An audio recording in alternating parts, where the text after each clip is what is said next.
Ruoth kende.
Kwa barabara.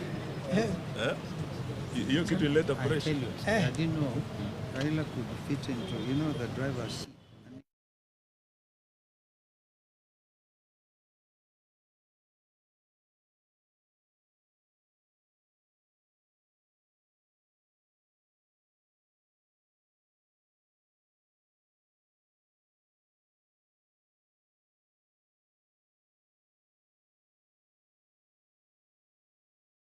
We wait for them for a few minutes, right?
Is this one on?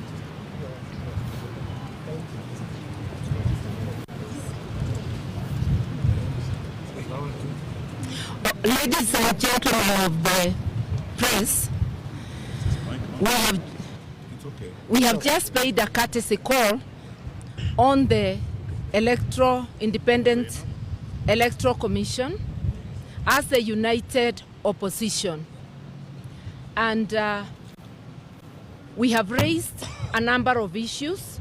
Like I've said, it was a courtesy call, but during that meeting we have raised a number of issues of concern about building trust of the Electoral Commission by Kenyans. We have raised issues of the just immediate past by-election and the one now coming, issues about security,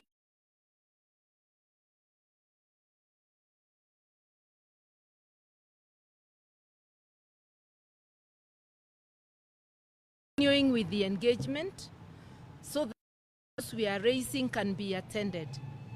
We did raise the issue that we were not happy with the process that gave birth to the commission. But now that they are in office, they are there to serve all of us as Kenyans. We are all as Kenyans interested in the well-being of this country, and it is in that spirit we raised issues so that they can be looked into and we can end up having free and fair elections. Let me end there, and one of my colleagues can highlight the issues. Well, we were very candid. As Mother said, we were not happy with the process and the outcome. We started by telling them the perception out there is that this is a William Ruto commission, and we gave them the opportunity to prove us wrong. not us, the whole country. So we were able to raise issues. We have said it openly, that we are very unhappy with the procurement process of the KIMS kits, the discredited Smartmatic organization, discredited worldwide. As you all know by now, the Carmagos and others, and what has happened in Venezuela recently. So they have to give us demonstrable outcomes.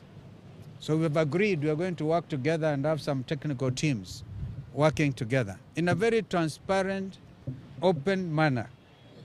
We reminded them, some of us are seasoned, will come out again here on behalf of the country and Kenyans if they do not deliver on what we have agreed.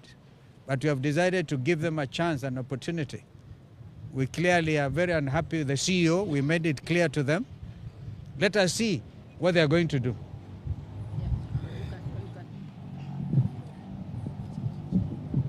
I think of great significance, which we need to emphasize, is this. Whatever this, we are, the process that brought this commission on board and so on. But through this, we've had a cordial conversation. And they are public servants. In my own honest view, I've observed that there's a very...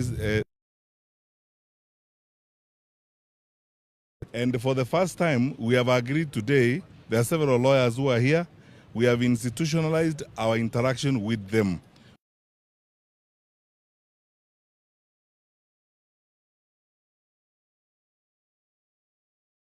So that they can go through all those issues that we raised, blow by blow, and we will have another meeting to go through these issues.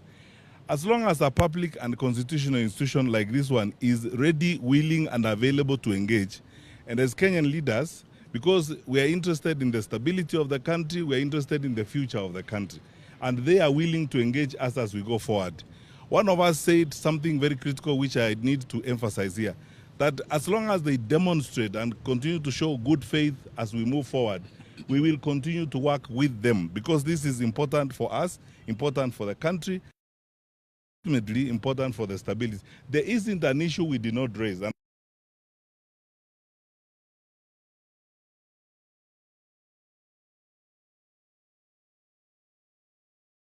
Out with the press, because we are dealing with public issues. These are not private matters. That document will be available, and we will avail it to the public of all the issues that we raised: procurement, security, management of the by-elections, the ecosystem within which we are now preparing for elections. And they have promised us also that they are preparing a national conference on elections 2027. And we said, fair enough, if they are going to be open and engage clearly on these issues, we also have a citizenship responsibility. We are pointing out these issues, but we have a citizenship responsibility to do our bit to ensure that we contribute and work with them to deliver a credible election, and an election that will guarantee our country's stability, because that is what we are looking forward to. I think that's all we can say at the moment, unless my colleague Eugene wants to say one thing. I think just to add that many Kenyans are very concerned that we're entering an election year. We've just had by-elections that had a lot of issues. I was a victim of violence with my candidate in Malava, the Honorable Panyako. We raised all these issues with them as to why no action has been taken. And today we want to say that they have told us they're only 3 months into the job, but they are preparing to do better in the next elections. We have demanded that we must have a roadmap, an election timetable that will be open and transparent, and that will be able to engage the opposition quarterly to address the issues. And as we say this, we are also, as the Honorable Kalonzo said, concerned about the technology, particularly the Venezuelan technology that is discredited through a whistleblower who raised the issues in America. This same technology was used recently in Uganda. The KIMS kit failed in Uganda. We do not want to see a similar election in Kenya. So there are serious issues of concern we have raised, and we believe they will address. All we are waiting for is goodwill and confidence building through a roadmap that we will be engaging quarterly with them. Thank you very much.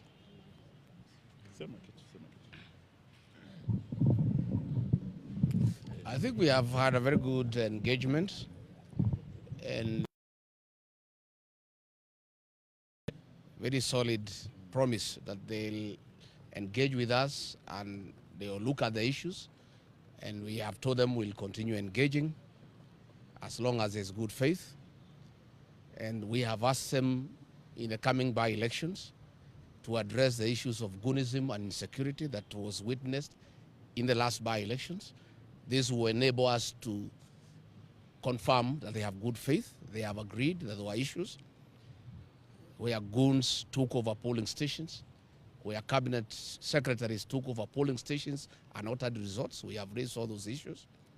But we'll see. With the coming by-elections, we'll be able to see whether there is demonstrable good faith.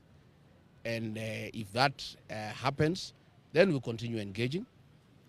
But of course, if there isn't, because we cannot allow anybody to bungle the election, there is an option of mass action. We hope we will not get there. And we have told the commissioners on behalf of the people of Kenya, it's very emotive, and they need to prepare adequately, and they need to gain the confidence of the people of Kenya that they will deliver a credible election. Because if the people of Kenya feel it will not be a credible election, temperatures could rise and we could have a challenge that we don't wish to witness. So let's see. I think let's give them the benefit of doubt. They have really said they are happy that we came. They say the issues we raised are real, they are pertinent. And they have said that mass voter registration will begin on the 29th of March. We have told them we don't think that is enough time. They need to do it for 2 months or 3. They have said they will start with 1 month, which is good. And we take this opportunity to ask the Gen Zs, because has been going on at the constituency headquarters, and most of our young people have financial challenges. Once we have the mass voter registration that will be devolved to the polling stations, we want to ask our young people, the Gen Zs, and the professionals who are not registered before, to go and register and acquire the tool to bring the change that they desire. We want to remind our young people, they have done a lot on the smartphone to tell the people of Kenya we need change. But the real change cannot be achieved in the smartphone. The real liberation of this republic will be achieved on the ballot box, and the tool of that change is the ID and the ballot. So we want to ask our young people, once the mass voter registration is rolled out on the 29th of March, let them come out and register as voters so that they can participate in the next general election and be participants in deciding how they want their country to be governed. Thank you. Thank you very much. We ask you to allow us not to take any questions because of time.